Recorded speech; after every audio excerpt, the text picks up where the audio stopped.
Everyone, it's Palest, but you can all call me Harry. This is a game of free-for-all on lockdown. Got a couple of things I want to talk about today. First of all, it's motion sensors, then afterwards I'm going to talk about classes. I've spoken about classes recently with respect to domination, team deathmatch, kill confirmed, other team-based games. Free-for-all is obviously different, you don't have a team, and that means that you want to set up your class differently. Strategies stay broadly the same, they're applicable to both team games and free-for-all to a large extent, but there are some specific features to free-for-all that necessitate, or at least call for a reconsideration of what your class should be. So I'm going to talk about class setup momentarily. First of all, however, I would like to talk about the motion sensor. As you can see, I've dropped it over to my right now.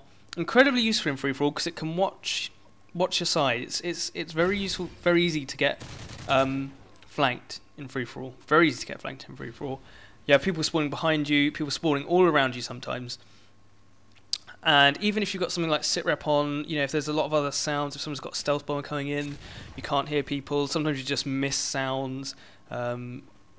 Often, if you know, especially if you don't have a sound system, I really recommend that you use the motion sensor and you stay fairly nearby it as well, because that will save your life often. It's very useful because, as I say, people are coming at you from all angles, so you can put that to one side of you, as I'm mainly doing here. I'm kind of working broadly around it, but when I'm in the art building, it's watching my side and it's watching people coming out of several spawns, and it helps me several times in this game, and it helps me a lot in free-for-all generally. So highly recommend the motion sensor for free-for-all. I mean, I wouldn't use it in team deathmatch, kill confirmed, domination, etc. Semtex, probably in those, I guess I would use.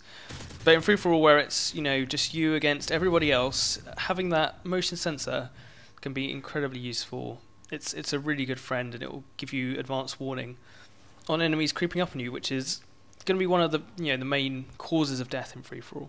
People creeping up on you, people who have spawned around you, who have crept into your region, into your vicinity, without you even knowing. If you're using the UAV, I guess that's... I mean, it's obviously better than a motion sensor. That might make the motion sensor redundant in certain cases, but it's still up to you. The motion sensor won't run out, unlike the UAV, until it gets destroyed by an enemy, which it probably will do eventually. I mean, it's very popular thing to put on if you're playing free-for-all. Certainly if you go into free-for-all using sitrep, as I do, you'll find that you see a lot of people using motion sensors, and if that should tell you anything, it's that they're very effective.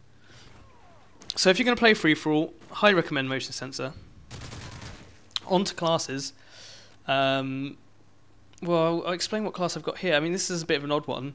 I'm looking to make Overkill a pro perk, because it's only that and blind. Well, I've got it to pro now, but at the time I played this game, I only had Overkill and Blind Eye, not as pros. So I wanted to get Overkill, and by doing that, to do that, you have to get a certain amount. I think it's 120 kills with your secondary primary, if you like, or your secondary weapon. So I put on this G36 as secondary.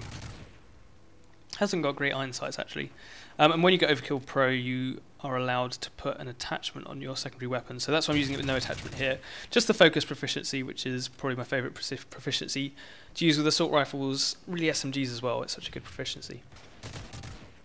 G36 got quite controllable recoil if you burst fire it, by the way. That's something I've learnt from using it. Anyway, so I'm using the G36 here, using it with Overkill. Usually, if I wasn't trying to get perks to the pro versions, I would be using Quick Draw as my starting off perk. You don't want to use Hardline as your starting off perk in free-for-all because you don't get assists. The case for using Hardline, as I've mentioned in previous videos, in team games is that you get assists right from the start when you're chucking your stuns and your nades. There's an accumulation of assists then. You don't get assists in free-for-all. If somebody else finishes off a kill that you start, you don't get any credit for it whatsoever. So there's really no point in starting off with Hardline. So I use Sleight of Hand, because quick reload's always useful. I'm very comfortable with it, very used to it. So I like having my Sleight of Hand. Then the Quick Draw, which is good for aiming in, chucking your stuns and nades. Again, I'm comfortable with that. And finally, sitrep.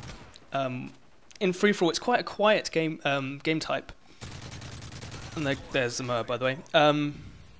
So Sirap comes in very useful. You can hear enemies flanking you. It kind of performs the same purpose as the motion sensor. And then I use Dead Silence, because by silencing your own footsteps, not only do you make it harder for other people to hear you, but it's easier to hear other people. Then Scavenger, because obviously you're going to run out of ammo, especially if you're looking to go on to long streaks. And finally Hardline. Hardline's useful later on in your strike chain, because it brings that specialist down from 8 to 7, and that's really invaluable actually. So use Hardline for my third strike chain perk in this game and in other games. That's all for now though. Thanks a lot for listening.